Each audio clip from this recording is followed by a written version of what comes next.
अस्सलाम वालेकुम दोस्तों, मां दिलेर सिंधी इन वक्त मौजूद हुयमि गुलिस्तान जौहर में। ऐं दोस्तों हे गुलिस्तान जौहर में मंगसिन जो चौक अथव। हे ॾिसो था लिखियल अथव साम्हूं मंगसी चौक।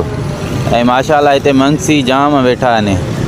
प्लाट जॻहूं दुकान गंज न मंगसिन के हिते गुलिस्तान जौहर में। दोस्तों हे रस्तो सिधो वेंदो अथव सफूरा बि वेंदो आहे, अॻियां कट अथसि, वरी उहो खॿे हथ ते वेंदव त पहलवान ॻोठ, अगरि सॼे हथ ते वेंदव त सफूरा ॻोठ वञी पवंदो।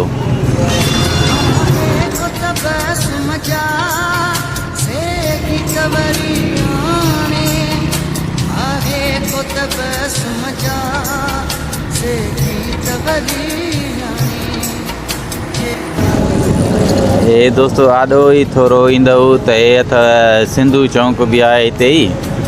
इन ई मंगसी चौक खां पोइ वरी सिंधू चौक ईंदो अथव। हे ॾिसो था, हे सिंधू चौक हुयव। ठीकु आहे दोस्तों, अल्लाह हाफ़िज़, दुआ में यादि।